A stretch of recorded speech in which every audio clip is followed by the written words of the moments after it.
Ayez une journée merveilleuse. Profitez de l'histoire, tout le monde.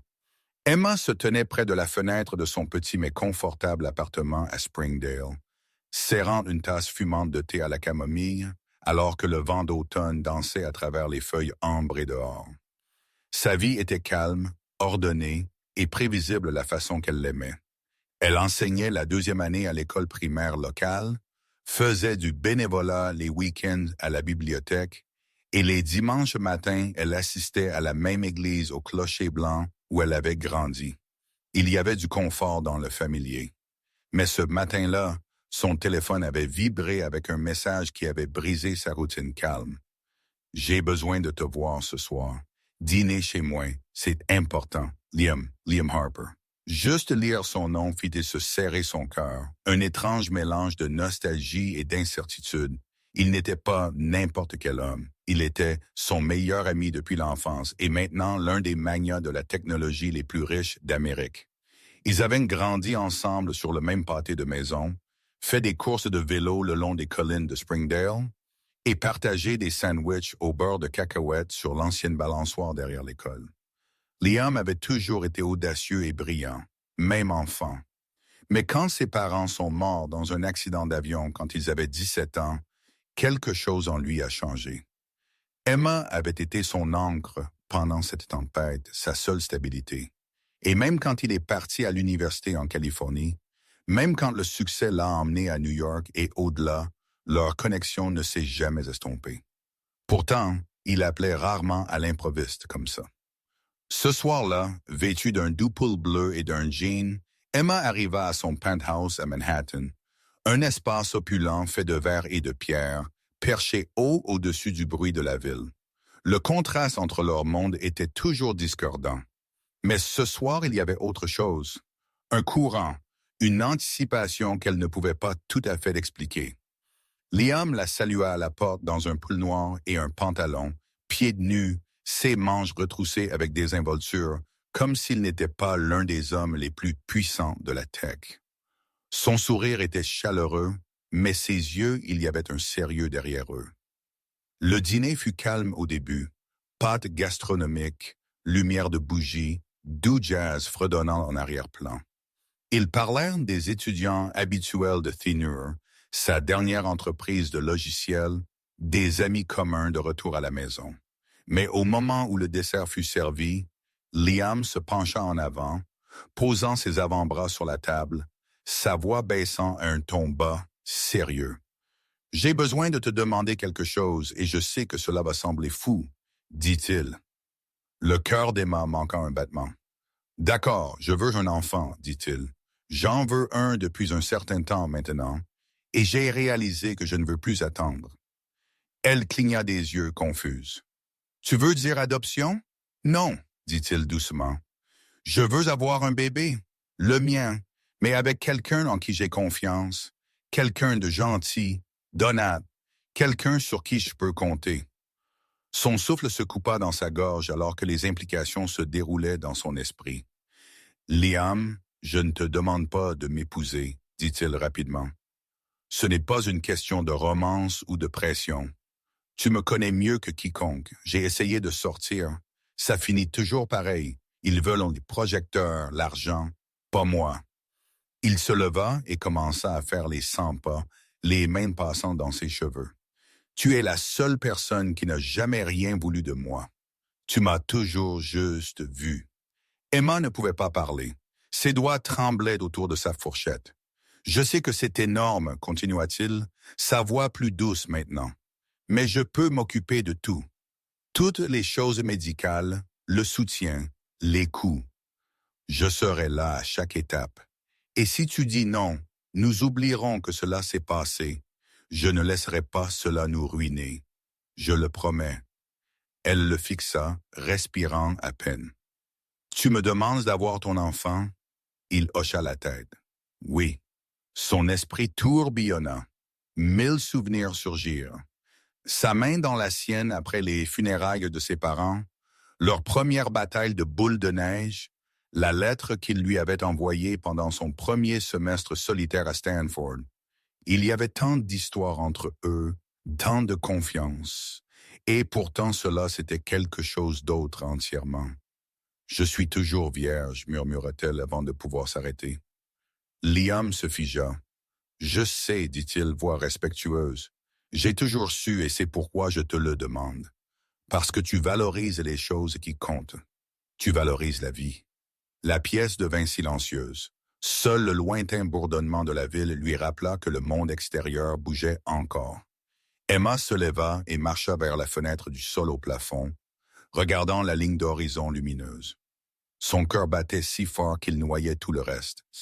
Elle n'était pas sûre de ce qui la stupéfiait le plus qu'il l'ait demandé, ou qu'une partie d'elle n'était pas offensée ou effrayée, mais profondément émue. Un enfant, c'était quelque chose dont elle rêvait, pas dans l'abstrait, mais de manière calme et spécifique.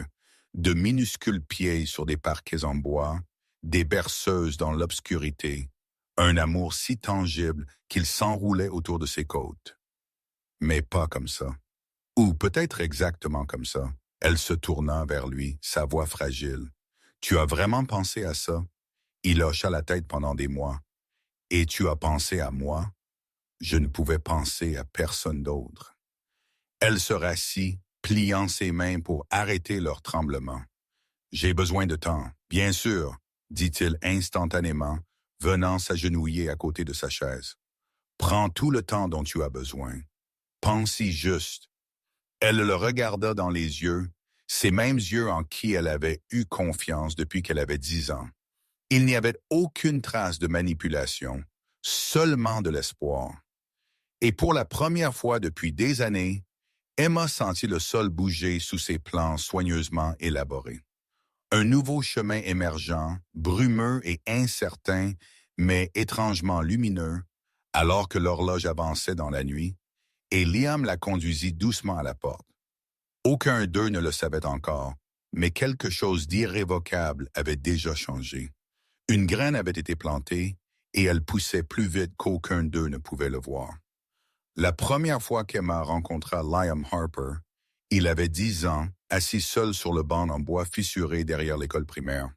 Son uniforme était trop raide, son sac à dos trop neuf, et ses yeux trop vides pour un garçon de son âge.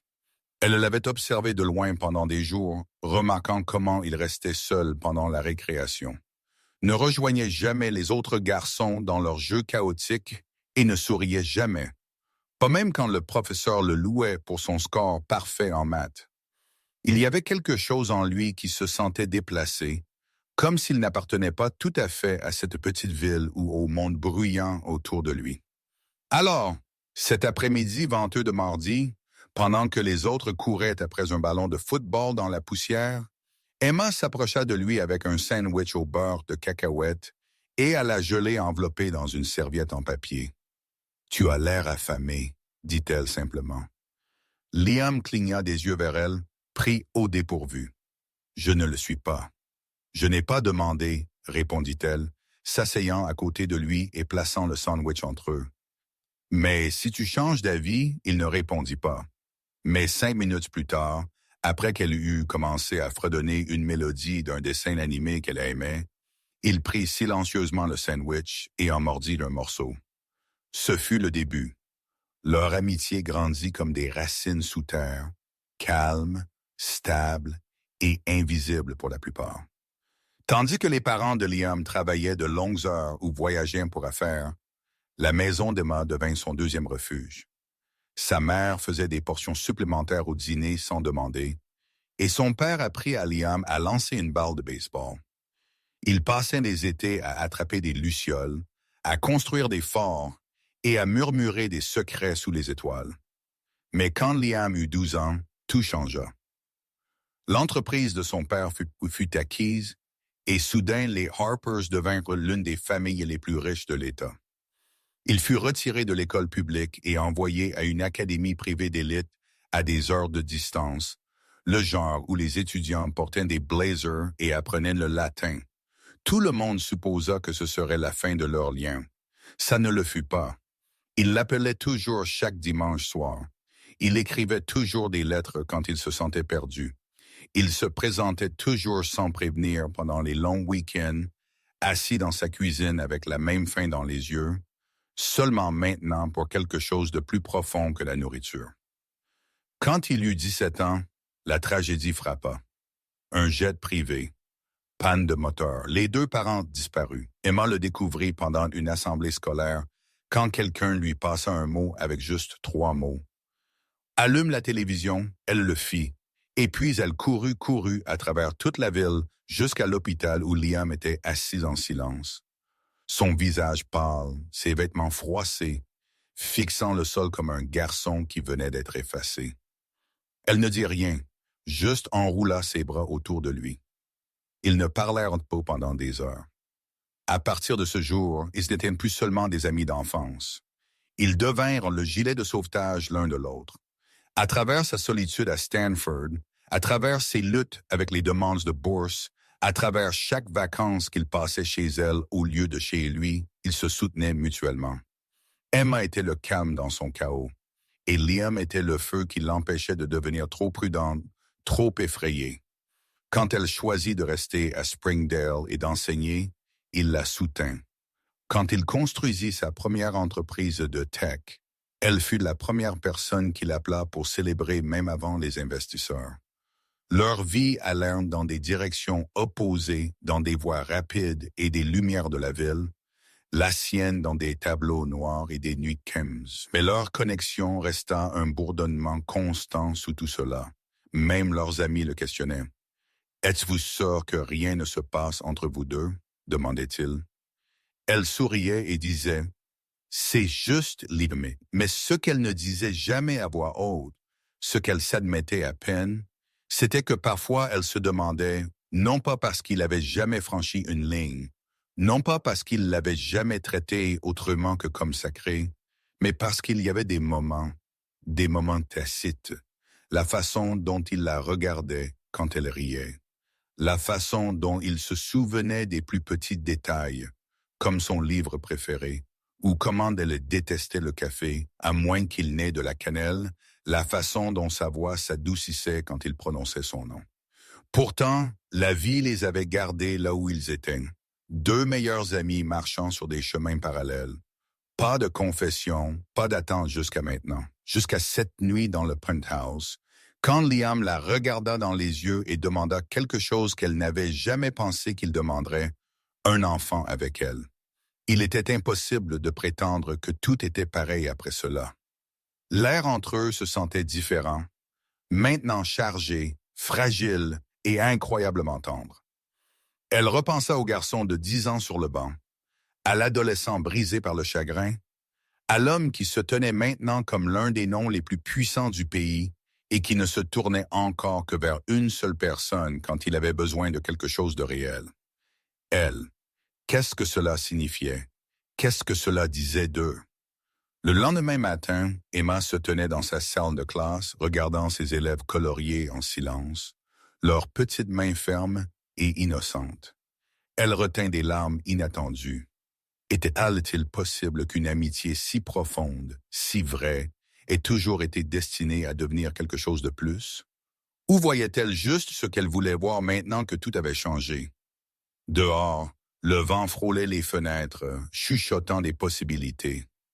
Emma n'avait pas bien dormi. Les nuits à Springdale étaient devenues plus froides, et pourtant ce n'était pas le froid qui la tenait éveillée. C'était l'écho de la voix de Liam. Cette demande, cette offre impossible, irréversible. Je veux un enfant avec toi. Les mots tournaient en boucle, même dans le silence. Elle s'assit sur la balançoire de porche de sa maison d'enfance, enveloppée dans une épaisse couverture grise, regardant la brume matinale s'élever au-dessus de la pelouse avant. Sa mère avait l'habitude de s'asseoir ici, tricotant le soir, sirotant du thé sucré. Maintenant, la maison était la sienne, laissée à elle après que ses parents se soient retirés en Floride, mais le calme de l'endroit se sentait plus lourd ces jours-ci. Liam avait toujours fait partie de son rythme interne, un fil tranquillement tissé à travers chaque étape de sa vie. Mais maintenant, ce fil tirait sur quelque chose de plus profond, quelque chose qu'elle n'avait pas osé reconnaître jusqu'à présent. Elle voulait un enfant, elle aussi. Cette vérité la frappa plus fort qu'elle ne s'y attendait. Ce n'était pas juste une réaction à sa proposition. Cela avait vécu en elle pendant des années. Elle l'avait senti chaque fois qu'elle voyait un de ses élèves serrer sa mère au moment du ramassage. Chaque fois qu'elle tenait la main d'un enfant à travers les larmes ou voyait un dessin avec des bonhommes allumettes étiquetés «Maman et moi», elle aspirait farouchement à être mère. Mais pas comme ça, n'est-ce pas? Sauf quand elle essayait d'imaginer ce que c'était, elle ne trouvait rien de mal à cela. Liam n'était pas un étranger. Il ne demandait pas quelque chose d'insouciant ou de transactionnel. Il lui demandait à elle de toutes les personnes, parce qu'il faisait plus confiance à son cœur qu'à celui de quiconque. Elle se souvenait encore de la première fois qu'il avait mentionné vouloir des enfants. C'était il y a 4 ans, lors d'une rare visite hivernale, alors qu'il marchait à travers les bois derrière sa maison. Des flocons de neige s'accrochaient aux cils, et il leva les yeux vers le ciel et dit presque avec mélancolie: Parfois je me demande si j'aurai jamais quelque chose de réel, comme une famille. À l'époque, elle avait ri doucement, brossant la neige de son manteau. Tu pourrais avoir tout ce que tu veux, Liam. Pas les vraies choses, répondit-il. Ça ne s'achète pas. Maintenant les voici face à la possibilité de créer ces vraies choses ensemble. Elle se confia à son mentor, Madame Evelyn, la femme qui avait autrefois enseigné à Emma en 3e année et qui devint plus tard une présence guide dans sa vie. Elles s'assirent ensemble sur un banc en bois près de la place du village, entourées d'arbres bruissants et d'oiseaux qui gazouillaient. Madame Evelyn, maintenant retraitée et aux cheveux argentés, écouta tranquillement tandis qu'Emma ouvrait son cœur. « J'ai peur, ennemie Emma, et si cela ruine tout d'entre nous? » Madame Evelyn tendit la main vers la sienne, son toucher chaud et ferme. « L'amour a plusieurs formes, chérie. Certains commencent par la romance. Certains commencent par la confiance. Ce que vous deux avez, c'est rare. Si vous entrez tous les deux là-dedans avec des cœurs ouverts, cela pourrait ne rien ruiner. Cela pourrait révéler quelque chose de beau. » Ces mots restèrent avec elle. Une semaine après la proposition de Liam, elle se retrouva debout au bord de la terrasse de son penthouse à nouveau. La ville pulsant sous eux comme un organisme vivant. L'air sentait légèrement la pluie et le cèdre, et ses paumes étaient moites de nerfs. Liam marcha vers elle pieds nus, tenant 2 tasses de café. « Je ne voulais pas te presser, » dit-il doucement, lui offrant la tasse. Elle la prit, ses yeux rencontrant les siens. « J'ai réfléchi, » dit-elle, voix à peine au-dessus d'un murmure. « À tout sur nous. » Il hocha la tête, silencieux. « Je veux le faire, » dit-elle finalement. « Mais nous le faisons ensemble comme amis, comme égaux. Cela doit venir d'un lieu d'honnêteté, pas d'obligation. » Un souffle s'échappa de sa poitrine, soulagement, gratitude, peut-être même émerveillement. « Ensemble, » fit-il écho, s'approchant, « toujours. » Ils décidèrent d'aller de l'avant avec l'insémination artificielle, tous deux convenant que c'était la meilleure façon de garder le processus respectueux et intentionnel. Pas de ligne floue, pas de pression. Liam insista pour gérer toutes les dépenses. Les rendez-vous furent programmés, les médecins consultés, les procédures expliquées. Il fut là à chaque étape, l'accompagnant à la clinique, lui tenant la main pendant les consultations, commandant son plat thaï préféré après une longue journée. Sa présence était ancrée, constante, mais jamais invasive. En retour, Emma le laissa entrer dans son monde plus que jamais auparavant. Elle lui montra l'album qu'elle gardait, des photos de ses élèves, des notes manuscrites de parents reconnaissants, son propre journal d'enfance rempli de rêves et de gribouillis. « J'ai toujours pensé que je tomberais amoureuse d'abord, » lui dit-elle une nuit, alors qu'ils étaient assis sur son canapé, la ligne d'horizon de la ville clignotant derrière eux. Liam la regarda, son expression illisible. « Peut-être que tu le feras encore. » Elle sourit, écartant le poids de ses mots. Et pourtant, dans les moments calmes, quelque chose de plus profond sturdant l'intimité, qui n'avait rien à voir avec le toucher physique et tout à voir avec la présence, avec la confiance, avec la connaissance au niveau de l'âme. À la clinique, L'infirmière les salua comme Monsieur et Madame Harper par erreur. Emma rougit d'embarras, mais Liam sourit seulement et dit doucement « Ça sonne bien ». Ce n'était pas de la drague, ce n'était pas une blague, c'était la vérité derrière ses yeux qui resta avec elle. Dans la salle d'attente, il frotta de doux cercles sur le dos de sa main. Quand elle émergea de la procédure, encore somnolente à cause du médicament, il l'enveloppa dans sa veste et la porta à la voiture comme si elle ne pesait rien. Cette nuit-là, alors qu'elle était recroquevillée sur le lit d'invité dans son appartement, elle sentit une douleur qu'elle ne pouvait pas engourdir peur. Pas de doute, mais quelque chose de nouveau, quelque chose qui commençait. Et même s'ils avaient fait un plan prudent, tracé les limites clairement, il y avait une douceur maintenant dans chaque regard, chaque silence, chaque rire partagé. Ce n'était pas juste une décision, c'était le début de quelque chose qu'aucun contrat ne pouvait définir. La pluie commença doucement cet après-midi-là, frôlant les fenêtres de la salle de classe d'Emma, comme si le ciel lui-même chuchotait des secrets. Ses élèves venaient de partir pour le week-end, et elle était assise seule à son bureau, les doigts traçant le bord de sa tasse de café, maintenant froide. L'horloge tic-tac plus fort dans le calme, et ses pensées tourbillonnaient plus fort encore. Une semaine s'était écoulée depuis qu'elle avait dit oui à Liam, depuis qu'elle avait accepté d'essayer, mais la réalité avait son propre poids. Signer les formulaires médicaux, programmer le premier rendez-vous, regarder l'expression de Liam passer de l'espoir à l'hésitation et revenir. Chaque détail le rendait plus réel. Elle savait qu'elle n'avait pas précipité la décision. Elle avait pris le temps des jours remplis de journalisation, de prières, de promenades à travers le cimetière où ses grands-parents reposaient. Elle avait besoin de sentir leur présence d'une manière ou d'une autre. Elle avait besoin de croire qu'ils comprendraient ce chemin étrange mais sacré qu'elle était sur le point de parcourir. Et elle avait besoin de conseils, c'est pourquoi elle se retrouva une fois de plus à Madame et Batterley à Donation. La porte d'Evelyn, tenant un panier de roulés à la cannelle comme excuse pour la visite.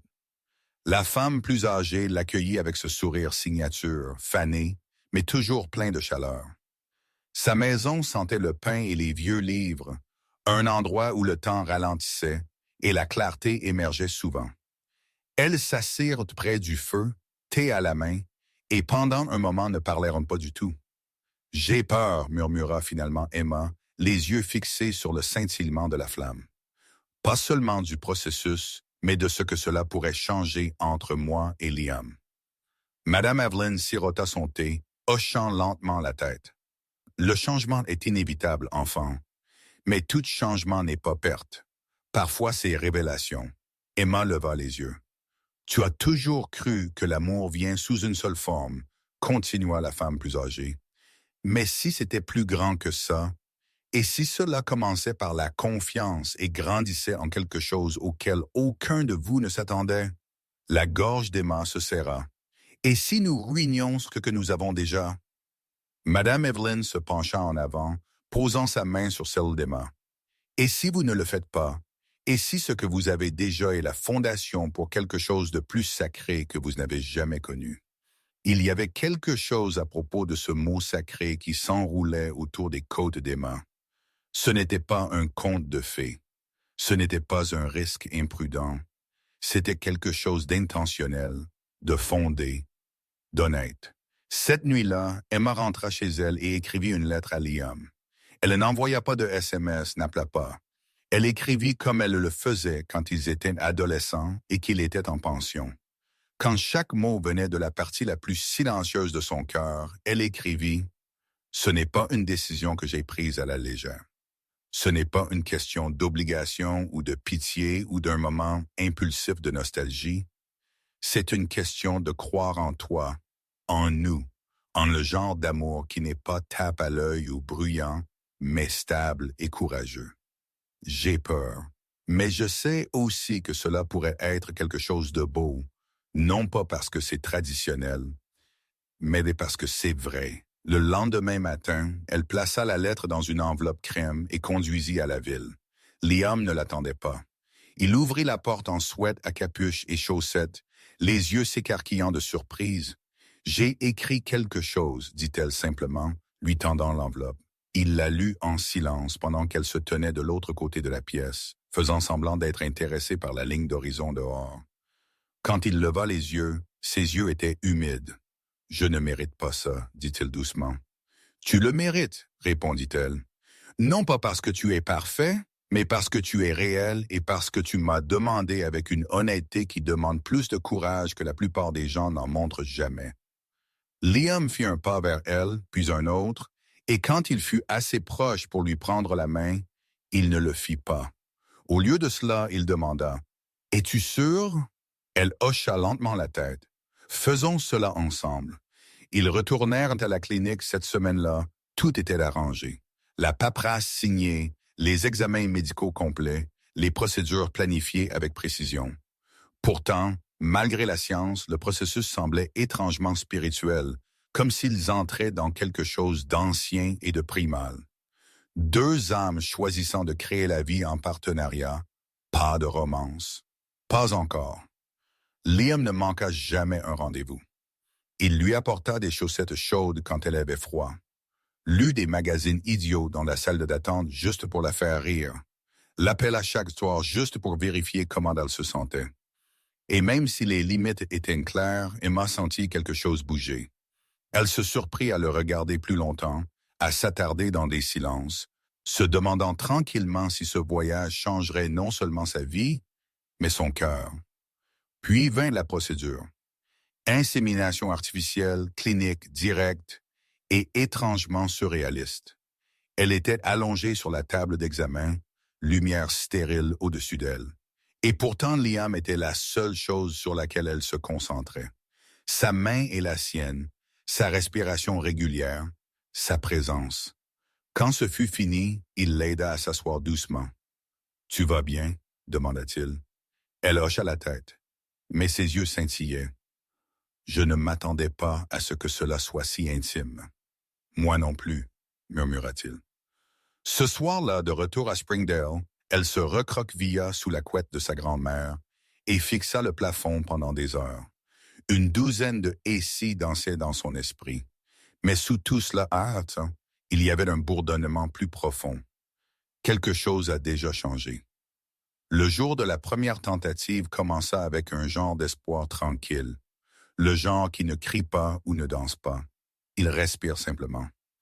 Emma se réveilla tôt, le matin encore lourd de brouillard, et s'habilla soigneusement dans des couleurs neutres douces, un pull beige, un jean délavé, des chaussures plates simples, pas de maquillage. Elle ne voulait pas transformer ce moment en une performance. Elle voulait qu'il soit sacré. Liam la prit dans un SUV noir, sortant pour lui ouvrir la porte comme il le faisait toujours, sans fioriture, juste par instinct. Il portait une chemise blanche boutonnée et un pantalon gris, manches retroussées, cheveux encore légèrement humides. Il avait l'air calme, serein, mais ses doigts tapotaient contre le volant pendant tout le trajet. Trahissant l'attention qu'il portait à la clinique, tout bougea trop vite. Infirmières en uniforme pâle, lumière stérile, instructions murmurées, formulaire de consentement, tension artérielle, température, attente. Quand ils appelèrent enfin son nom, Liam se leva avec elle, mais elle secoua doucement la tête. « Ça ira, » murmura-t-elle. « Attends ici. » Il n'argumenta pas, juste toucha sa main brièvement, et ce fut suffisant. À l'intérieur, elle resta immobile, ses yeux fixés sur les coraux du plafond, tandis que le docteur expliquait le processus à nouveau d'une voix calme et exercée. Les instruments froids, la pression, le bourdonnement tranquille des machines. Elle s'était attendue à ce que cela soit plus profond, mais cela semblait étrangement mécanique. Quand ce fut fini, l'infirmière l'aida à s'asseoir. « Vous avez été formidable, » dit-elle gentiment. Mais Emma ne se sentait pas formidable. Elle se sentait incertaine, comme si quelque chose lui avait échappé avant qu'elle ne puisse le retenir. Liam se leva dès qu'il la vit, son inquiétude gravée dans chaque ligne de son visage. « Comment c'était? »« Bien, » dit-elle, essayant de sourire. « Juste bizarre. » Ils rentrèrent en silence, et un silence gênant, mais d'un silence pensif, le genre qui portait trop de sentiments et pas assez de mots. De retour au penthouse de Liam, elle essaya d'insister pour rentrer chez elle, mais la pluie avait commencé. Des rideaux durs et implacables s'abattaient contre les fenêtres, transformant la ville en un flou de gris et d'argent. « Reste juste, dit-il. Une nuit, je ferai du thé. Nous regarderons quelque chose de stupide. » Alors elle resta. Elle se changea dans le t-shirt oversize qu'il lui avait offert, douce, usée, sentant légèrement le cèdre et le menton recroquevillés sur l'énorme canapé, genoux à sa poitrine. Liam lui apporta un plateau. Thé au miel, toast au sucre et à la cannelle, nourriture réconfortante. Ils mirent un film. Aucun d'eux n'y prêta attention. À mi-chemin, elle sentit les larmes commencer à presser au fond de sa gorge. Elle essaya de les cacher. Liam les remarqua quand même. « Hé, dit-il doucement, mettant le film en pause. « Parle-moi, je ne sais pas ce qui ne va pas avec moi, dit-elle, s'essuyant le visage. Je sais que c'est tôt. Je sais que nous devons attendre, mais j'ai l'impression que je devrais déjà sentir quelque chose de différent, et ce n'est pas le cas. Je me sens juste vide. » Il se pencha vers elle. « Tu n'es pas vide. Tu es l'une des personnes les plus pleines de cœur que je connaisse. » Elle le regarda, les yeux brillants. « Et si ça ne marche pas, et si nous n'y arrivions jamais, alors nous essayons encore, dit-il, et encore. Je suis là-dedans avec toi, tu te souviens? » Elle le fixa un long moment. « Pourquoi moi, Liam? Pourquoi pas quelqu'un d'autre? » Il hésita puis répondit dans un murmure. « Parce que personne d'autre ne m'a jamais fait me sentir chez moi. » La pièce redevint silencieuse, mais cette fois elle était chargée électrique. Liam se leva et marcha vers la fenêtre, regardant la pluie marteler la vitre. « Tu veux savoir quelque chose? » dit-il sans se retourner. « Quand j'avais 12 ans, je rêvais de m'enfuir, juste faire ma valise et disparaître. Mais chaque fois que je l'imaginais, j'imaginais toujours une personne remarquant que j'étais parti. Toi. » Elle se redressa, son cœur battant. « Maintenant, je pense que j'ai toujours su, continua-t-il, que s'il y avait une personne au monde avec qui je pouvais construire quelque chose de réel, ce serait toi. » Emma se leva du canapé et s'approcha de lui lentement, avec précaution, ses pieds nus silencieux sur le parquet. Quand elle l'atteignit, elle ne dit pas un mot. Elle se tint juste à côté de lui, épaule contre épaule, regardant la tempête.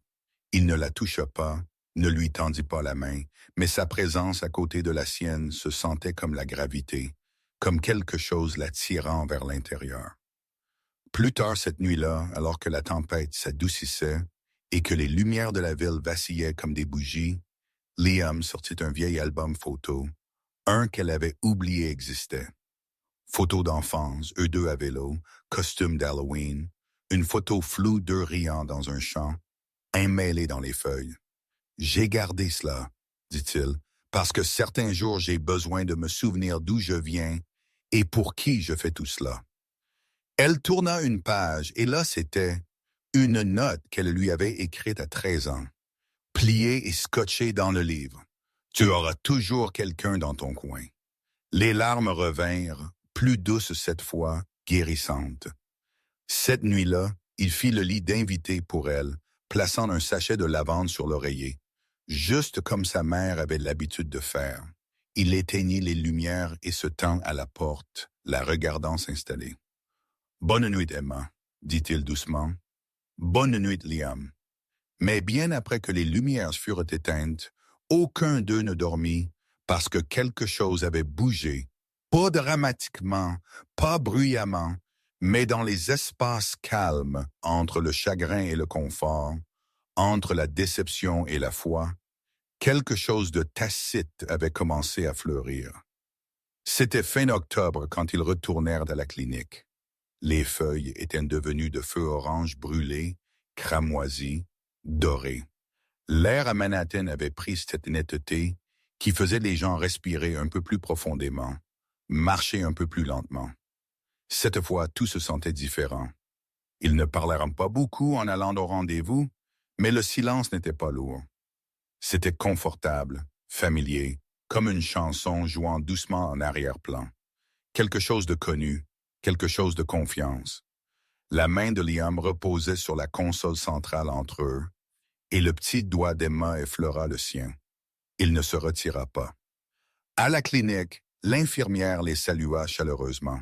« Heureux de vous revoir, monsieur et madame Harper. » Aucun d'eux ne la corrigea.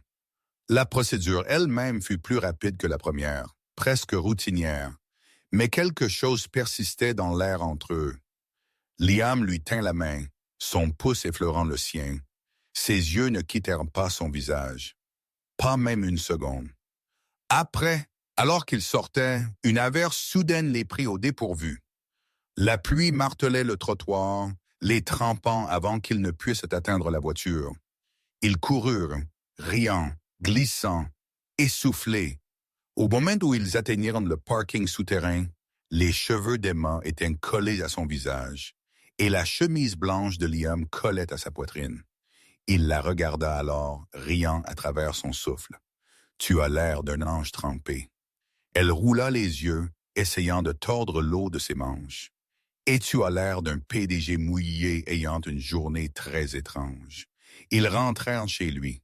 Aucun d'eux ne suggéra autre chose. C'était naturel maintenant. Ce rythme entre eux. Au penthouse, Liam lui tendit une serviette et un sweat à capuche. « Tu peux prendre une douche dans la chambre d'amis. » Elle marqua une pause.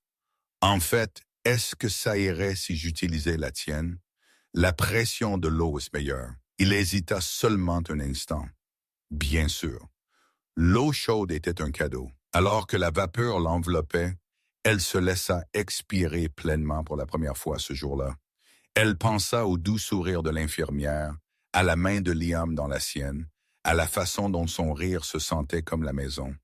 Quand elle sortit, portant son sweat à capuche et rien d'autre, elle le trouva dans la cuisine versant 2 verres de vin rouge. Il se tourna quand il la vit et il se figea. Ce n'était pas seulement la façon dont elle avait l'air, le sweat à capuche tombant d'une épaule, ses cheveux humides cascadant le long de son dos. C'était la façon dont elle le regardait, comme si les murs étaient enfin tombés, comme si elle n'avait plus peur. Il lui tendit le verre, mais ses doigts s'attardèrent sur les siens une seconde trop longtemps. Elle prit une gorgée. « C'est agréable, dit-elle, sa voix plus douce maintenant. »« Tu es agréable, murmura-t-il. » Les yeux ne quittant pas les siens, les mots atterrirent entre eux comme une étincelle. Un moment passa, puis un autre, et puis quelque chose bougea. Liam s'approcha, lent, hésitant, regardant sa réaction comme un homme sur un sol sacré. Emma ne bougea pas, ne cligna pas des yeux. Elle attendit juste. Il leva sa main à son visage, brossant une mèche de cheveux de sa joue. Ses doigts étaient chauds, fermes. « Dis-moi d'arrêter, murmura-t-il. » Elle ne le fit pas. Au lieu de cela, elle se pencha si légèrement, et ce fut suffisant. Le baiser fut lent au début, exploratoire, mais s'approfondit rapidement. Des années de silence et de sentiments supprimés s'ouvrant dans un moment de vérité à couper le souffle. Ses mains lui prirent le visage. Les siennes agrippèrent le devant de son sweat à capuche. Elle tremblait, mais pas de peur. Il recula juste assez pour poser son front contre le sien. « Es-tu sûr? » Elle hocha la tête, les larmes remplissant ses yeux. « Je veux ça avec toi. » Liam la souleva doucement comme si elle était cassable et la porta à sa chambre.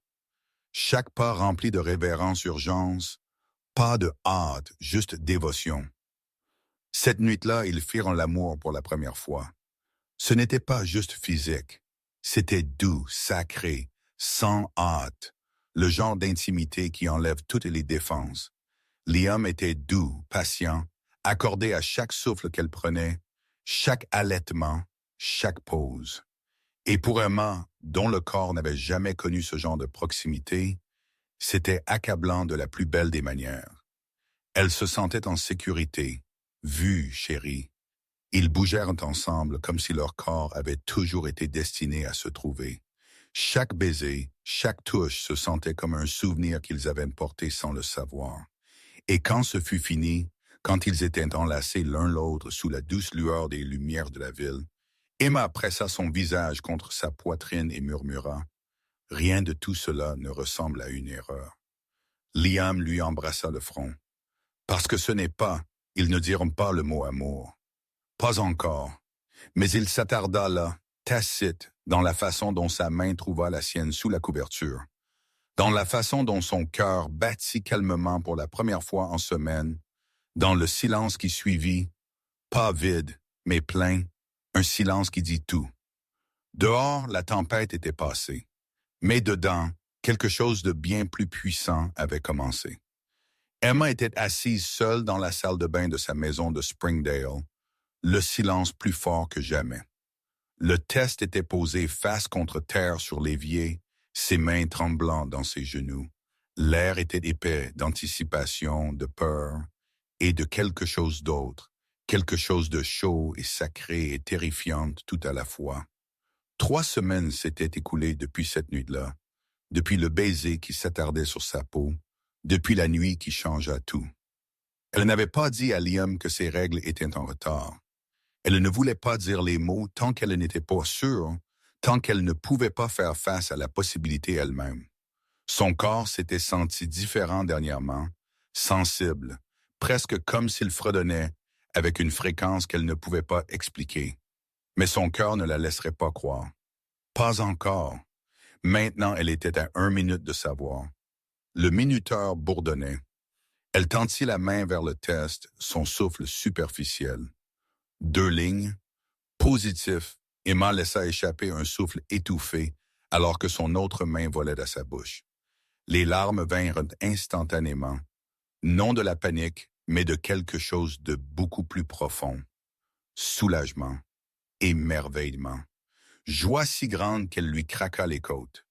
Elle était enceinte non pas d'un plan stérile, non pas d'une deuxième tentative médicale, mais de l'amour de lui.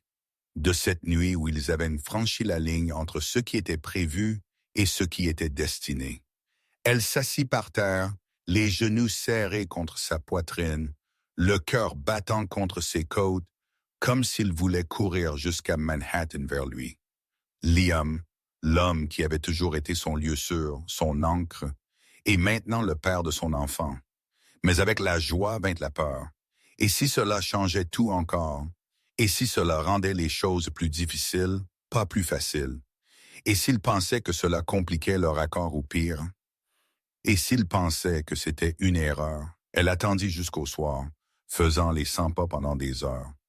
Le vent d'automne frappait doucement à ses fenêtres, comme si elle l'exhortait à avancer. Elle attrapa finalement son manteau, enveloppa le test dans une pochette en velours que sa grand-mère lui avait jadis donnée et conduisit à travers la nuit. Quand Liam ouvrit la porte de son penthouse, son visage s'illumina de surprise et d'inquiétude. Emma, qu'est-ce qui ne va pas? Elle ne parla pas. Elle entra, lui tendit la pochette avec des mains tremblantes et attendit. Il l'ouvrit lentement, ses yeux scannant l'objet à l'intérieur, et puis se figeant. Il leva les yeux. C'est ça. Elle hocha la tête, les lèvres pressées l'une contre l'autre, peur de parler. 1000 émotions traversèrent en son visage en quelques secondes. Choc, incrédulité, et puis quelque chose de lumineux, quelque chose de joie unmistakable. Il traversa la pièce en 2 enjambées et enroula ses bras autour d'elle, la serrant si fort qu'elle pouvait à peine respirer. Mais elle ne voulait pas respirer. Elle voulait juste rester là dans ce moment. « Tu es enceinte ?»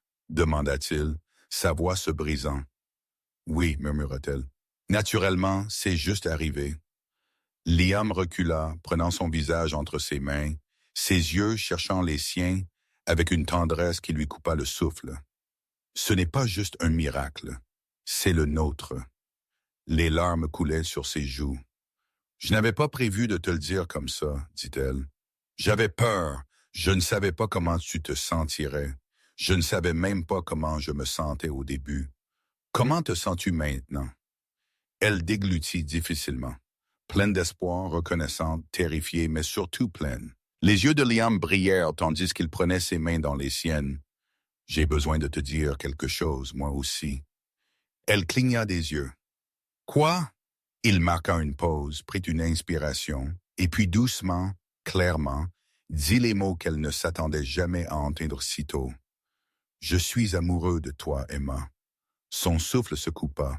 « Je pense que je l'ai été pendant des années, continua-t-il. Mais je ne le savais pas avant cette nuit. Avant que je ne voie la façon dont tu me regardais, quand tu as baissé tes murs. Avant que je ne te tienne et réalise que ce n'était pas à propos d'un enfant. C'était à propos de toi. Nous. » Elle secoua doucement la tête, submergée. Je ne voulais pas y croire. Je pensais que peut-être j'étais juste perdu dans le moment.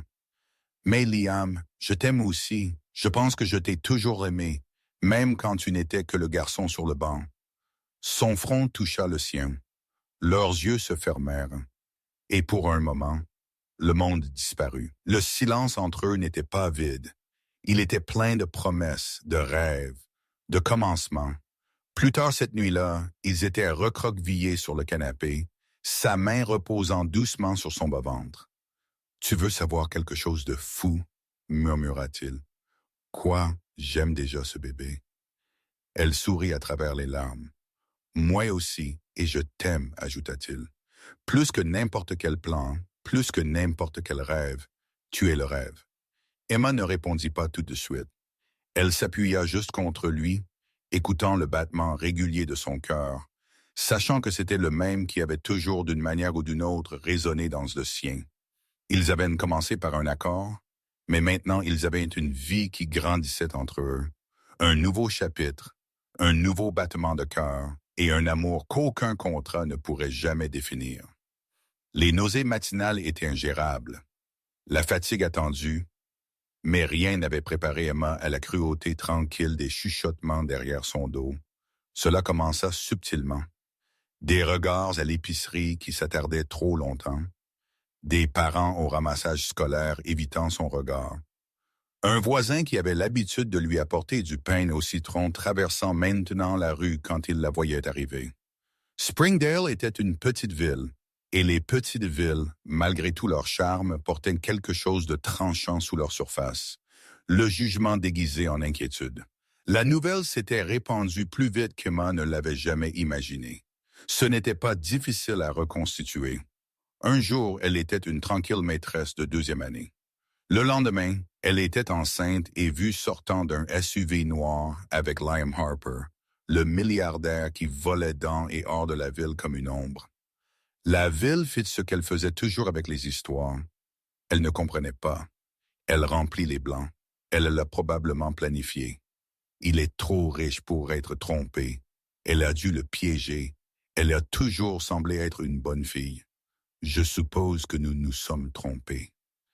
Emma essaya de l'ignorer, essaya de se concentrer sur ses élèves, sur la petite vie qui grandissait en elle.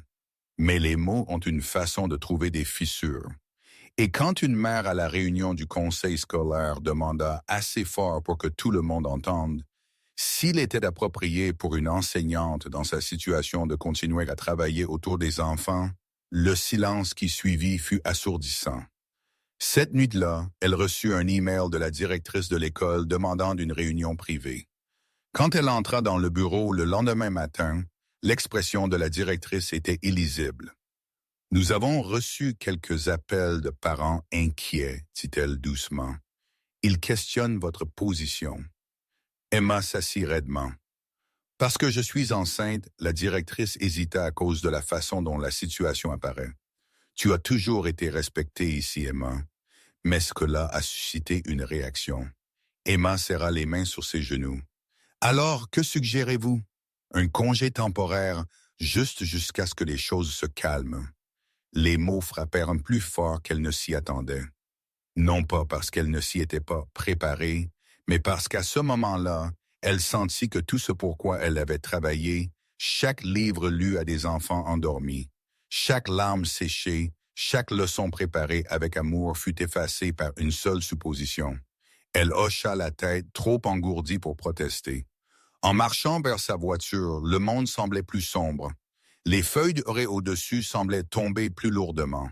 Ses mains tremblaient alors qu'elle serrait le volant. Pas de peur, mais de quelque chose de plus ancien. Honte. Plus tard ce jour-là, elle s'assit sur les marches de son Porsche, les genoux serrés contre sa poitrine, fixant le vide. Quand la voiture de Liam s'arrêta dans l'allée, elle ne bougea pas. Il s'approcha lentement, s'agenouillant à côté d'elle.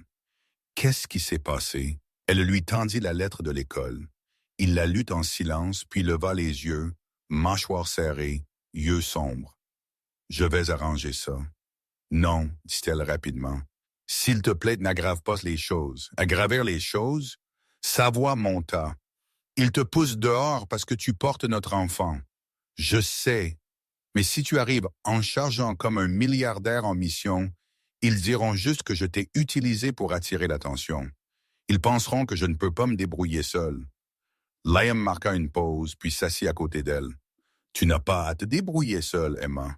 Tu m'as. » Sa voix se brisa. Mais il ne nous voit pas. Il voit un homme avec du pouvoir et une fille qui a eu de la chance.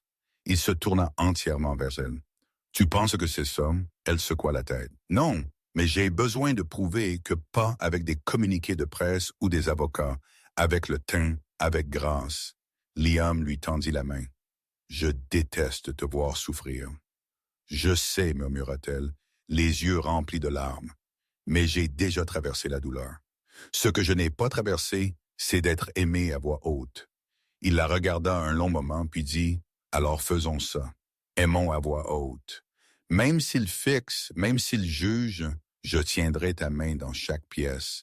Je leur montrerai ce que c'est vraiment. » Elle hocha la tête. Non pas parce que la peur était partie, mais parce que l'amour était plus fort. Le dimanche suivant, ils entrèrent ensemble dans son église. Les chuchotements furent instantanés, mais Liam lui tint la main tout le temps. Quand le pasteur demanda si quelqu'un avait un témoignage, Liam se leva. Il ne fit pas de discours. Il dit simplement, « J'ai appris que les choses les plus importantes dans la vie ne sont pas construites dans les salles de conseil. Elles sont construites en silence, en patience, en des personnes qui se présentent encore et encore. C'est à cela que ressemble l'amour et je l'ai trouvé. » Emma pleura tranquillement tout le trajet de retour. Plus tard cette nuit-là, recroquevillée à côté de lui sur le canapé, sa tête sur sa poitrine, elle murmura, « Je me fiche de ce qu'ils disent maintenant. Je ne vais pas me recroqueviller juste parce qu'ils ne peuvent pas nous comprendre. » Il lui embrassa la tempe. « Tu n'étais jamais destiné à te recroqueviller. Tu étais destiné à briller. » Elle plaça sa main sur son ventre, où un doux battement dansait sous la peau. « Ils vont connaître la vérité, » dit-elle. « Quelle vérité? Que l'amour n'est pas une question d'apparence. C'est une question de qui reste, qui voit, qui te choisit, même quand c'est incommode. » Liam sourit. « Alors ils vont tout voir. » Les gros titres s'estompèrent rapidement, comme ils le font toujours. Les chuchotements cédèrent la place à de nouveaux potins. Springdale passa à autre chose en grande partie. Quelques regards restèrent, quelques commentaires murmurés derrière les mains, mais pour la plupart, les gens arrêtèrent de parler. Et Liam et Emma continuèrent à vivre. Ils ne se cachèrent pas, ils ne défendirent pas, ils aimèrent juste ouvertement, honnêtement, sans s'excuser. Quand Emma retourna à la salle de classe des semaines plus tard, elle entra la tête haute et son ventre commençant juste à s'arrondir sous un doux pull rose. Ses élèves coururent vers elle, bras grands ouverts, yeux pétillants d'excitation. Il y avait des questions, bien sûr, principalement de petite bouche, demandant si le bébé aimerait les dinosaures ou pourquoi elle pleurait à une photo de chat, mais il n'y avait pas de jugement dans leurs yeux, seulement de l'émerveillement. Cet après-midi-là, alors qu'elle était assise en tailleur par terre aidant un garçon à écrire son nom, elle sentit une légère tape sur son épaule. C'était sa collègue, Madame Clara, une femme connue plus pour sa discipline que pour sa chaleur. Elle tendit un petit sac en papier. À l'intérieur se trouvait un doux bonnet de bébé tricoté, jaune pâle, cousu à la main. « J'ai juste pensé que tu pourrais en avoir besoin, dit-elle maladroitement. La gorge d'Emma se serra. Merci, Madame Clara hocha la tête. Ne les laisse pas te rendre plus petite, chère. Tu te débrouilles très bien. C'était une victoire tranquille, mais elle se sentait énorme. De l'autre côté de la ville, Liam fit face à un autre genre de surveillance. Les membres du conseil froncèrent les sourcils quand il commença à repousser les réunions pour assister aux rendez-vous médicaux. Les journalistes spéculèrent quand il fut vu marchant main dans la main avec Emma à travers le parc. Certains investisseurs laissèrent même entendre poliment qu'il devrait être plus prudent avec son image. Liam ne broncha pas. Il répondit à chaque question avec clarté. C'est la femme que j'aime. Nous attendons un enfant. Ce n'est pas un scandale, c'est une bénédiction. Et quand un intervieweur particulièrement suffisant lui demanda à la télévision en direct s'il regrettait de s'être éloigné du travail pendant une période aussi critique, Liam sourit seulement. J'ai construit des entreprises, dit-il. Mais maintenant je construis une famille, et croyez-moi, c'est bien plus critique. L'Internet explosa. Soudainement, les gens ne chuchotaient plus à propos d'Emma. Ils regardaient, admiraient, encourageaient. Les opinions autrefois divisées changèrent. L'enseignante qui tint bon, le milliardaire qui priorisa l'amour sur les gros titres, ils devinrent quelque chose d'une révolution tranquille. Mais rien de tout cela n'importait à Emma. Ce qui importait, c'était comment Liam la regardait de l'autre côté du comptoir de la cuisine pendant qu'elle versait du jus d'orange le matin. Ce qui importait, c'était la façon dont il pressait sa main sur son ventre et murmurait des histoires à leur enfant à naître. Ce qui importait, c'était comment même les jours où elle se sentait ballonnée, maussade ou effrayée, il la faisait se sentir comme la plus belle femme vivante. Ils commencèrent à planifier leur vie de la façon dont les gens le font quand l'amour cesse d'être une idée et commence à être un foyer. Liam l'a surpris un week-end en l'emmenant à Greenwood Estate, un quartier calme et élégant juste à l'extérieur de la ville. Il s'arrêta devant une maison couleur crème avec des volets bleus et un large porche. « C'est la nôtre, dit-il. » Emma cligna des yeux. « Tu as acheté une maison? » Il sourit nerveusement. « Je sais que nous n'en avons pas parlé. Je voulais juste que tu aies un endroit qui te ressemble, qui nous ressemble, quelque part de calme, quelque part où nous pourrions l'élever. » Lui, il sourit largement. Le test sanguin est revenu. « C'est un garçon. » Des larmes jaillirent à ses yeux. « Je ne voulais pas prendre la décision sans toi, » ajouta-t-il rapidement. « Si tu détestes ça, je peux la vendre. » Mais elle secoua la tête, les yeux fixés sur la maison. « C'est parfait. » Ils marchèrent à travers les pièces vides ensemble, main dans la main. L'écho de leurs pas se sentait comme une promesse. Dans la future chambre de bébé, Emma se tenait près de la fenêtre, la lumière du soleil projetant une lueur dorée sur son visage. « Nous devrions le nommer, dit-elle doucement. » Liam vint derrière elle, enroulant ses bras autour de sa taille, posant son menton sur son épaule. « Qu'as-tu en tête? »« Ethan, dit-elle après une pause. « Ethan Rivera Harper. » Rivera était le nom de jeune fille de ma mère. Liam ferma les yeux. « Ethan Rivera Harper. J'adore. » Ils se tinrent en silence, s'imprégnant du moment. Plus tard cette nuit-là, de retour au penthouse, Liam lui prit la main et la mena sur le toit. La ville scintillait autour d'eux, une constellation de lumière et de vie. Il tomba à un genou. Emma haleta. « Je sais que nous avons commencé cela comme autre chose, dit-il. Comme un plan, comme un accord. Mais ce que nous avons construit, c'est de l'amour. C'est réel, et je ne veux pas attendre un jour de plus pour t'appeler mienne. » Il ouvrit la boîte de velours. « Je ne te demande pas à cause du bébé. Je te demande à cause de toi. Veux-tu m'épouser, Emma? » Les larmes coulant sur ses joues, murmura. « Oui. » 1000 fois oui. Il glissa la bague à son doigt, et quand il se leva et l'embrassa, il n'y avait pas de journaliste, pas de critique, pas de chuchotement, alors seulement deux cœurs se choisissant encore et encore.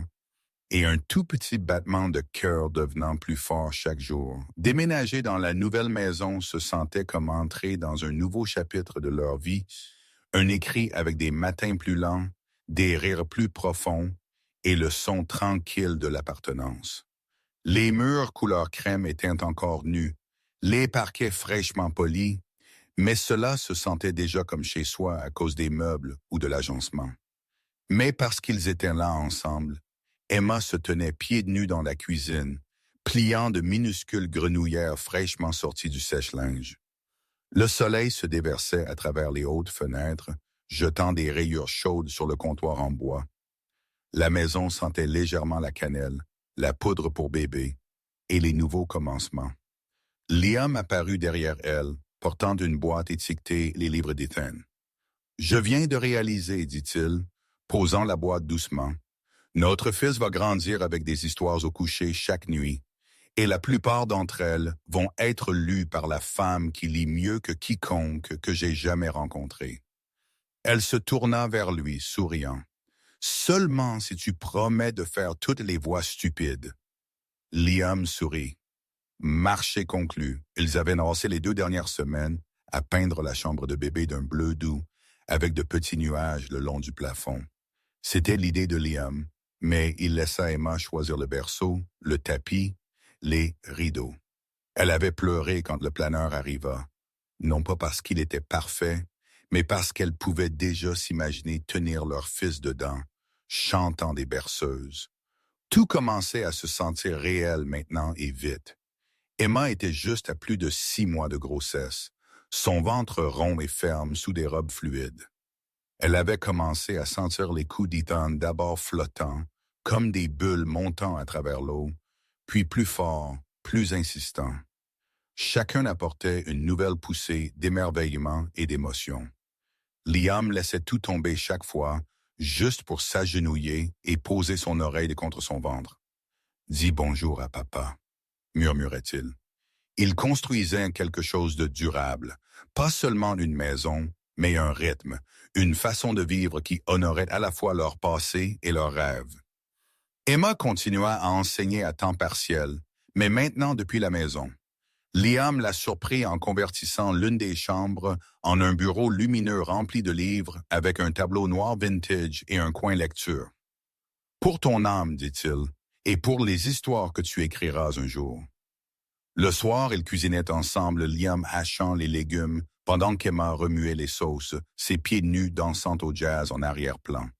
Ils parlèrent de noms de bébés, de peur parentale, et s'ils devraient prendre un chien, ils eurent des désaccords, bien sûr, sur les rideaux sur la couleur que la poussette devrait être, mais ils finissaient toujours par des rires ou un doux baiser dans le couloir. Un après-midi, en triant de vieilles boîtes dans le garage, Emma trouva une boîte à chaussures fanée attachée avec un ruban rouge. À l'intérieur se trouvaient des photos des centaines d'entre elles, notes, dessins, un talon de billets de leur première soirée cinéma à 13 ans, une serviette avec Liam plus Emma égale problème gribouillé à l'encre bleue. Son cœur se gonfla. « Tu as gardé tout ça ?» demanda-t-elle, le lui montrant plus tard. Il hocha la tête tranquillement.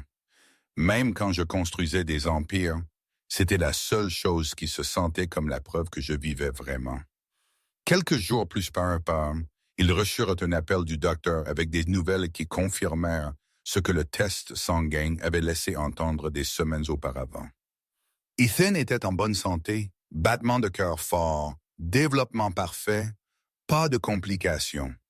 Ils pleurèrent dans les bras l'un de l'autre cette nuit-là, soulagés, submergés, humiliés. Puis vint la nuit du dîner au jardin. Liam avait installé une table sous les guirlandes lumineuses qui bordaient la clôture de leur jardin. Le ciel était zébré d'orange et de lavande. Emma portait une longue robe blanche, ses boucles épinglées lâchement, ses mains berçant instinctivement son ventre. Liam alluma des bougies et versa du cidre pétillant dans des verres en cristal. « À la vie que nous construisons, dit-il, levant son verre. » Elle toucha le sien au sien, au garçon qui nous apprend déjà ce que l'amour signifie vraiment. Après le dîner, alors qu'ils dansaient pieds nus sous les étoiles, Emma posa sa tête sur son épaule et murmura « Je n'arrive toujours pas à croire que c'est ma vie. » Liam lui embrassa les cheveux. C'est notre vie, et nous venons juste de commencer. Une semaine plus tard, ils choisirent de l'officialiser. Le mariage fut intime. Juste 20 invités tenus dans la petite église blanche qu'Emma avait fréquentée depuis l'enfance. Son ancien pasteur officia, sa voix chaude et régulière tandis qu'il parlait d'amour, enraciné dans l'amitié, arrosé par la confiance et épanoui en famille. Emma marcha dans l'allée pieds nus, sa robe flottant doucement autour d'elle, alors qu'elle tenait un bouquet de fleurs sauvages, son ventre balançant doucement à chaque pas.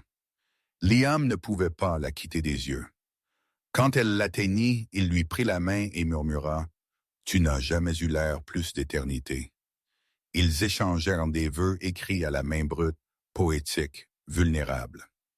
Quand la cérémonie se termina, leurs baisers goûtaient la lumière du soleil et la certitude. Dans le calme de leur première nuit, en tant que mari et femme, Emma se recroquevilla contre lui, murmurant « Nous avons commencé avec un accord, et d'une manière ou d'une autre avons fini ici. » Liam sourit contre sa peau. Peut-être que c'était le plan depuis le début. Nous ne le savions juste pas. Dehors leur fenêtre, le vent bougeait doucement à travers les arbres, et dedans une maison se tenait stable, prête, attendant la vie qu'ils étaient sur le point d'y apporter. Les jours suivant le mariage passèrent dans un flou doré. Des matins calmes, remplis de rires, des dîners lents à la lumière des bougies, et des rêves murmurés partagés sous des couvertures chaudes. Emma rayonnait non seulement de la grossesse, mais de quelque chose de plus profond. Un calme, une joie qui coulait stable et basse, comme une rivière sous tout. Elle était à 32 semaines maintenant, son ventre plein, ses pas plus lents. Liam insista pour aider avec tout. Il massait ses chevilles gonflées la nuit, lisait chaque article qu'il pouvait trouver sur le travail et l'accouchement, et gardait un sac de voyage emballé dans le placard du couloir juste au cas où. Un matin, alors qu'ils étaient assis sur le porche avant sirotant du décaféiné et regardant les écureuils filer à travers le jardin, Emma posa sa main sur son ventre et sourit. « Il a encore frappé, » dit-elle. Liam laissa tomber sa tasse et se précipita, pressant doucement les deux mains contre son ventre. « Ethan, tu essayes déjà de casser des meubles ?» murmura-t-il. Ils rirent, et Emma posa sa tête sur son épaule, les yeux se fermant doucement. C'étaient des moments auxquels ils s'accrochaient les calmes. Mais la vie avait une façon de bouger plus vite que prévu. 2 semaines plus tard, juste après minuit, Emma se réveilla avec une douleur aiguë dans le bas du dos. Au début, elle pensa que c'était une des crampes habituelles, mais quand la deuxième vague frappa plus fort, plus profondément chiaille à l'état à voix haute, Liam fut debout en quelques secondes. « Emma !» Elle agrippa le bord de la tête de lit, respirant à travers. « Je pense que c'est l'heure. » Le sac d'hôpital était déjà près de la porte. Liam appela le docteur tout en l'aidant à enfiler sa robe, sa voix étonnamment calme, bien que ses yeux disaient le contraire. « Tout va bien se passer, » répéta-t-il, l'embrassant sur le front pendant qu'il conduisait. « Nous allons rencontrer notre fils aujourd'hui. » Les lumières de l'hôpital étaient trop brillantes, l'air trop stérile. Emma détestait les machines qui bipaient, la façon dont le temps s'étirait puis s'effondrait tout à la fois. Des heures passèrent, les contractions se rapprochèrent, plus fortes. Ses doigts écrasèrent la main de Liam à chaque vague de douleur. À un moment donné, des larmes glissèrent silencieusement sur ses joues. « Je ne sais pas si je peux faire ça. » Liam canalpouda, les yeux vitreux. « Tu as fait des choses plus difficiles. Tu m'as aimé quand j'étais indigne d'amour. Tu as traversé le feu sans cligner des yeux. Tu peux faire ça, moi. » Elle le crut. À 3h47 du matin, après 17 heures exténuantes, un cri perça le calme stérile de la salle d'accouchement. Ethan, l'infirmière, le plaça sur sa poitrine chaude, ridée, incroyablement minuscule, ses petits poumons travaillant si fort pour s'annoncer au monde. Emma sanglota, ses bras le berçant comme si elle avait attendu toute sa vie ce moment. Liam resta figé un instant, une main sur sa bouche. Puis il s'avança lentement, presque avec révérence, leur fils, leur miracle. Emma leva les yeux vers lui. « Tu veux le tenir? » Liam hocha la tête sans voix et tendit la main. Quand le bébé s'installait dans ses bras, Liam craqua. Il s'assit dans le coin de la pièce, sa tête penchée, ses larmes coulant librement. « Tu es là, murmura-t-il, tu es vraiment là. » Il berça Ethan doucement, sa voix un doux bourdonnement contre la petite oreille du bébé. Plus tard, alors que le soleil commençait à se lever et que la ville s'éveillait à la vie dehors, Emma se reposa dans son lit d'hôpital, épuisée mais radieuse. Liam s'assit à côté d'elle. Ethan endormi dans ses bras, ses petits doigts enroulés autour du pouce de son père. « Je ne savais pas que c'était possible, » dit Liam doucement. « Quoi? D'aimer comme ça tout à la fois? » Emma sourit. « Maintenant tu comprends? » Il la regarda. Comprendre quoi? Que cette famille, l'amour, la création, ce n'est pas quelque chose que tu planifies. C'est quelque chose que tu vis un battement de cœur à la fois. Il se pensa et lui embrassa le front. Puis ses lèvres. « Merci, murmura-t-il, d'avoir dit oui, de m'avoir choisi. Je ne t'ai pas juste choisi, dit-elle. Je t'ai toujours choisi, même avant que je ne le sache. » Ethan bougea entre eux, un doux gémissement s'échappant de ses lèvres. Emma le berça à nouveau, son cœur si plein qu'il souffrait. Et dans cette pièce, remplie de lumière douce et de 3 battements de cœur réguliers, ils devinrent quelque chose d'inébranlable.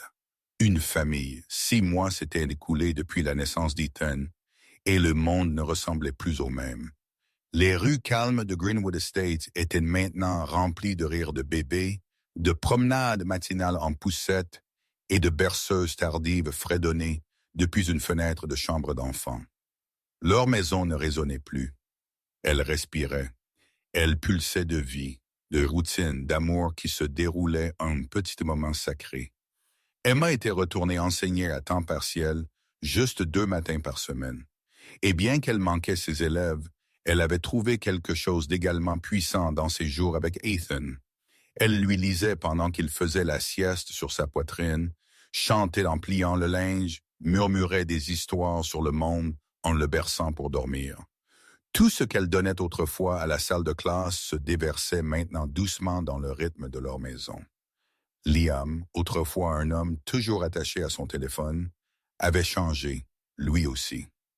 Il apprit à changer les couches comme un pro, réchauffait les biberons d'une main tout en tapant des emails de l'autre et prenait rarement une réunion qui ne pouvait pas attendre la sieste d'Ethan. Son moment le plus fier n'était pas de décrocher un autre investissement. C'était d'être là la première fois que son fils tendit la main vers lui et dit « Pas ». Certaines nuits, longtemps après qu'Ethan se soit endormi, ils s'asseyaient sur le porche arrière en silence, juste se tenant la main, juste respirant. Je ne pensais pas que la vie pouvait se sentir si calme. Liam murmura une fois, fixant les étoiles. Emma sourit. Ce n'est pas quiète, c'est plein. Et c'était plein de sacs à couches et de sucettes, plein de listes de choses à faire sans fin et de cycles de linge oubliés, plein de textes comme « Peux-tu aller chercher plus de lait maternisé ?» Et il sourit juste encore, mais sous l'épuisement, sous la nouveauté de la parentalité, il y avait quelque chose d'inébranlable. Paix. Leur histoire avait commencé par une proposition, un arrangement logique et stérile entre 2 meilleurs amis. Mais l'amour avait sa propre chronologie. Il grandit dans les pauses, dans les discussions tardives, dans la façon dont Liam la regardait quand elle chantait faux à Ethan, dans la façon dont Emma serrait sa main à chaque rendez-vous pédiatrique, dans la façon dont ils se battaient et pardonnaient et restaient. Le monde avait toujours ses opinions. Certaines personnes questionnaient encore leur début. D'autres spéculaient dans les tabloïds, l'appelaient le conte de fées du milliardaire. Mais ces voix devinrent plus silencieuses parce que leur amour n'avait pas besoin de défense. C'était visible dans la façon dont ils se déplaçaient l'un autour de l'autre, instinctivement, attentivement, dans la façon dont leur soleil s'illuminait, quand leurs deux visages apparaissaient au-dessus de son berceau le matin. C'était visible dans la façon dont ils se choisissaient chaque jour. Un après-midi, en réorganisant de vieux dossiers au bureau, Emma trouva la lettre qu'elle avait écrite à Liam avant qu'il ne commence tout. Celle qu'elle lui avait donnée le jour où elle avait dit oui à l'idée d'avoir son enfant. Elle s'assit et relut ses propres mots, souriant à travers les larmes. Cela ne se sentait plus comme le début de quelque chose de transactionnel. Cela se sentait comme la première page de la plus grande histoire d'amour qu'elle aurait pu imaginer. Plus tard, quand elle le tendit à Liam, il le lut lentement, tranquillement, puis le plia avec soin et le rangea à l'intérieur d'un journal relié en cuir rempli de jalons de bébé et de photos. Penses-tu jamais? Il demanda ce qui aurait pu se passer si tu avais dit non. Elle le regarda, le cœur gonflé. Je pense que je me serais toujours demandé, toujours senti comme si quelque chose de sacré m'avait échappé des mains. Il l'attira dans ses bras, posant son menton sur sa tête. Et maintenant je sais, murmura-t-elle. Tout ce qui était destiné à moi attendait déjà. J'ai juste eu à être assez courageuse pour dire oui. Dans la chambre de bébé, Ethan bougea, roucoulant doucement dans son sommeil, et dans le calme qui suivit, Emma réalisa quelque chose. Cet amour qu'ils avaient construit, il n'était pas fait de grandes déclarations ou de plans parfaits. Il avait été façonné par la patience, forgé dans l'amitié, et scellé par le miracle le plus inattendu de tous. Famille, pas une dans laquelle ils étaient nés, mais une qu'ils avaient choisie, une qu'ils avaient créée ensemble. En fin de compte, ce n'était pas le plan qui importait, et pas le contrat, pas le timing, pas même la promesse d'une famille parfaite. C'était le choix, calme, courageux et inconditionnel. Deux amis, un enfant. Un amour né non pas de la fantaisie, mais de la vérité. Parce que parfois, le plus grand genre d'amour ne se trouve pas chez quelqu'un de nouveau. Il a été à côté de toi depuis le début, attendant que tu le vois. Et toi, aurais-tu le courage de dire oui à un amour qui ne correspond pas aux règles, mais correspond à ton âme?